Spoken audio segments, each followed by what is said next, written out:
Brënda pak ditësh një vendimarrje e pezulluar për të dytën herë për rastin Ballukut, çka duket se lë në stagnacion të gjithë procesin, madje edhe statusin e saj aktual për zëvendës kryeministre, e cila duket se mbetet një proces tjetër paralel i pasgjithshëm për momentin në duart e gjykatës kushtetuese, e cila për herë të dytë pas seancës së parë të mbledhur në datën 22 janar, pretendon që do t'i duhet më shumë kohë fizike. Por sa penalizuese, disfavorizuese është, ndërkohë që vetë janë njerëzit e drejtësisë që pretendojnë se kjo mund të afektojë drejt për drejt në elmimin e provave, e nisim të diskutimin sonte me avokat Becin. Avokat, një pezullim tjetër, sërish me argumente se duhet më shumë kohë fizike. Çfarë dhe në cilat dimensione afekton në të njëjtën kohë kjo zvarritje e procesit në të dyja drejtimet? Shiko, duke ju referuar faktit që ju, ose kur them ju, politika, parlamenti i ka lidhur të dyja çështjet me njëri tjetrin, këtu është ngërçi i parë juridik. Të dyja çështjet nuk kanë lidhje me njëra tjetrën. Dhe çfarë nuk ka lidhje me njëra tjetrën? Vendimarrja e gjykatës kushtetuese, ose më saktë procesi i gjykatës kushtetuese, nuk ka asnjë lidhje me atë që ka kërkuar prokuroria e posaçme në Parlamentin e Republikës së Shqipërisë për të hequr imunitetin e zëvendës kryeministrit të Republikës së Shqipërisë. Avokat, këtu në kornizën tuaj prej njeriu të profilit, po jepni prezantimin edhe parimin korrekta që këto dy çështje nuk kanë lidhje juridikisht me njëra tjetrën, pra janë të përveçme në shqyrtim. Megjithatë, a më pranoni dhe më konfirmoni që ka një indikacion apo insinuatë që vjen nga politika e cila duket se do t'i bëj bashkë dhe të shkojë paralelisht në këto dy procese, dhe sa ndihmuese është kjo? Këtu nuk ka indikacion. Këtu, grupi parlamentari i Partisë Socialiste, me ndihmën e kryetarit të Kuvendit të Republikës Shqipërisë, pa asnjë bazë ligjore, si në kushtetutë, si në kod në procedurës penale, u çua dhe tha, nuk do vazhdojmë mbledhje e komisionit mandateve, se po presim vendimin e gjykatës kushtetuese. Pra nuk ka indikacion, këtu ka një fakt të vërtet që mazhoranca rreket t'i bashkojë të dyja dosjet. Të dyja dosjet nuk kanë lidhje me njëra tjetrën përfundimisht si nga ana juridike, si nga ana proceduriale. Kjo është pyetja ime, në qoftë se ato shkrihen siç ka qëllimin mazhoranca. Cili është favori që do t'i bashkojë? Pse po them, nuk mund të shkrihen vetëm për një arsye. Favori që i bashkon, që mos shpërndahemi, favori që i bashkon është zvarritja. Një.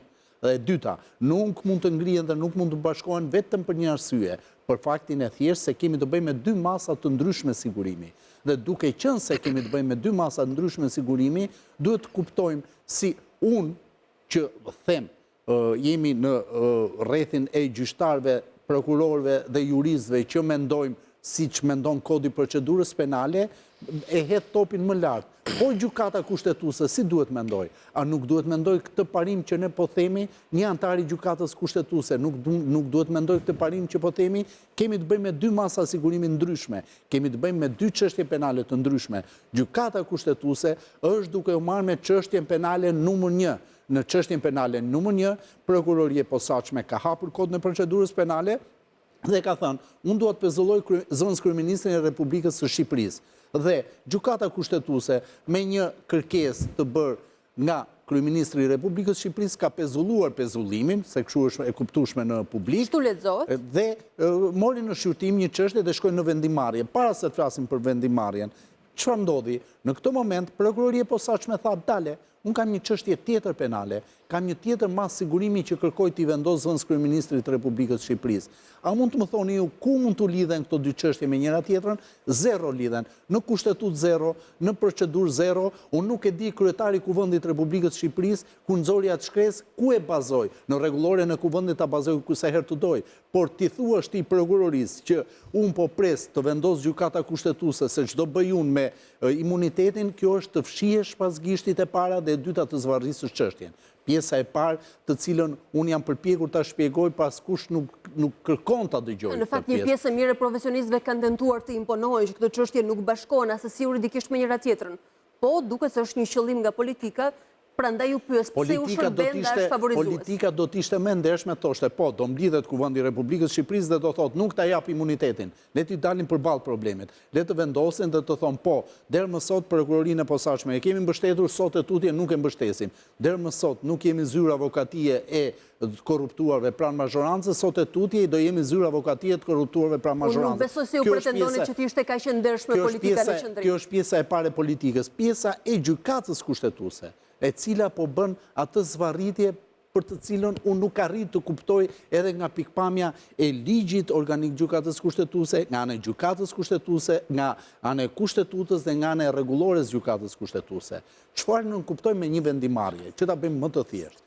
Në rast se në një gjykatë të thjeshtë, kur trupa gjyqësore përfundon shqyrtimin gjyqësor dhe tërhiqet në dhomën e këshillimit për të marrë vendimin, praktika gjyqësore nënkupton faktin që ajo trup gjyqësore nuk del nga ajo dhomë këshillimi pa marrë një vendim. Si do të jetë ai vendim?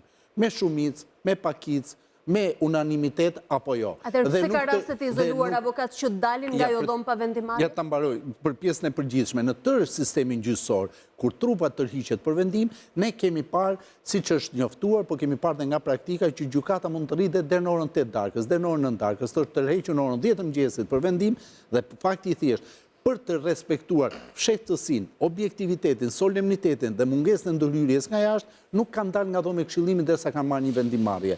Çfarë po ndodh sot me gjykatën kushtetuese? Është herë e dytë që mblidhet gjykata kushtetuese në dhomë këshillimi. Rregulloria e brendshme e gjykatës kushtetuese parashikon që kur ti shkon në dhomë këshillimi, mund të shtysh mbledhjen e dhomës së këshillimit, është ligjore por jo normale, kujdes tu, do të jemi të rregullt, të korrekt me fjalën, është ligjore, por jo normale. Pra është ligjërisht e pranueshme, por s'do duhet të ndodhte kështu normalisht. Sepse kur ti vete në dhomë të këshillimit, ti patjetër duhet të japësh një vendimarrje, ti patjetër duhet të japësh një argument juridik për atë çka ke parë në procesin gjyqësor të shqyrtimit gjyqësor. Dhe pastaj se si del barazim, del me shumicë, me pakicë, është tjetër gjë. Por shtyrja e dytë është akoma më jo normale, sepse u mblodhe herën e parë, u pat sy më sy dhe nuk llogaritët dot, nuk guxoi kush të thotë i pari po, nuk guxoi kush të thotë i dyti jo, dhe çfarë u bë, hajta shtym në një herë tjetër. Shtyrja, sipas rregullores brendshme të gjykatës kushtetuese, kërkon arsye objektive të saj. Dhe ç'nën kuptojmë arsye objektive? Arsye objektive nën kuptojmë një proces i cili kërkon argumenta juridike dhe një antar i gjykatës kushtetuese nuk është i gatshëm për argumentat juridike dhe thot po, unë votoj pro, por do jap argumentat e mia dhe kërkon të shtyhet. Por këtu po shohim që këta nuk po guxojnë të nxjerrin nga goja dikush pon e dikush jon, edhe po shtyn dhe po shohim balancat sy me sy me njëri tjetrin. Senator, pyetja ime është e vlefshme, trupa e gjykatës kushtetuese, a mund të ketë konfuzion procedurial në këtë çështje në raport me dosjen Balluku, apo është thjesht dhe vetëm luftë numrash, kjo që u thoni, kurajoja dhe integritet profesional i munguar për të thënë pon ose jo? Është kjo e dyta. Është kjo e dyta sepse por nëpërmjet kësaj të dytës, gjykata kushtetuese po minon në mënyrë të pakthyeshme besimin që ka publiku tek ajo. Se të mblidhesh 2 herë, 3 herë, 4 herë në dhomë këshillimi, ndërkohë që ti duhet të rrihe në dhomë këshillimi derisa të shpreheshe një vendim si do të ishte ai vendim, kjo është trimëria e gjykatës kushtetuese. Si do të ishte ai vendim, ti duhet të ishe shprehur, por jo ta zvarrisi atë pafund dhe referuar mënyrës se si po trajtohet. A mund të më thoni sot me çfarë argumentash juridik, objektiv, gjykata kushtetuese shtyu për herë të dytë mbledhjen në dhomë këshillimi për rrjedhoj votimin. Se në dhomë këshillimin e sot si njëri profilit dhe profesionisti fushës do t'ju pyesja unë se cili do t'ishte argumenti valid, i cili do t'ju justifikonte shtyrjen për herë të dytë brenda pak ditësh. Rregulloria e brendshme gjykatës kushtetuese dhe më konkretisht në 44 dhe 46 parashikojnë vetëm argumenta dhe arsye objektive të shtyrjes së votimit. Çfarë mund të konsiderohet një arsye objektive e pranueshme në këto kushte? Një arsye objektive e pranueshme është që disa nga gjyqtarët e gjykatës kushtetuese nuk janë të qartë nga çfarë është në shqyrtimin gjyqësor dhe duan të konsultohen ende me literaturën apo me forma të tjera të nxënjes së tyre teorike. Apo themi krejtësisht profesionale në këtë rast nga trupa gjykuese.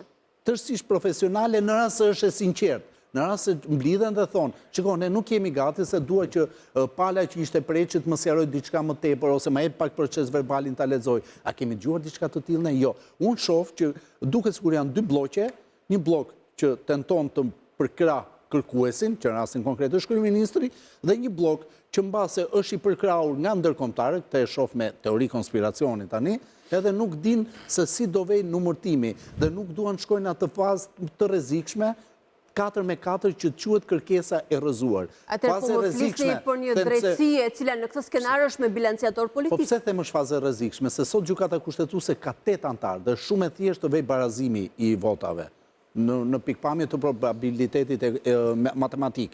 Dhe për këtë arsye, unë nuk shoh një argument e një arsye. A quhet dysh vota e kryetarit? Jo, nuk ka lidhje. Është votë teke dhe nuk quhet dyshe, quhet vetëm me ndryshimet e reja KLG-ja, KLP-ja. Në raste kur janë barazim, kryetari KLP-s ose KLG-s quhet me 2 vota. Merret përsi në 2 vota. Kurse në rastin konkret nuk mund të them asnjë gjë tjetër përveç se faktit që zvarritja e vendimarrjes nga gjykata kushtetuese, duke ju referuar praktikës gjyqësore që dhoma e këshillimit nënkupton një marrje vendimi në mënyrë të menjëhershme, të aty për atyshme dhe për të mos u kontaminuar, po themi, nga ambienti jashtëm, ndryshe nga të gjithë gjyqësori shqiptar, gjykata kushtetuese po tregon që mblidhet, shihen në sy, shiko se më duket se poja nuk është mirë, joja është çik më keq, tërhiqemi edhe një herë, shohim prapë që s'kan gjën të herezie, shtym prapë. Është e vërtet, në kushtetut nuk ka afat të përcaktuar për vendimarrjen, por ka një logjik, një afat i arsyeshëm. Dhe afati bëhet i paarsyeshëm në momentin që hyn në lojë Parlamenti i Republikës Shqipërisë. Avokat, se kjo është një pyetje e cila do ndërhyrë në këtë moment. 30 ditëshi, a nuk është një afat i përcaktuar? Jo, 30 ditë është diçka tjetër, është diçka tjetër për sa i përket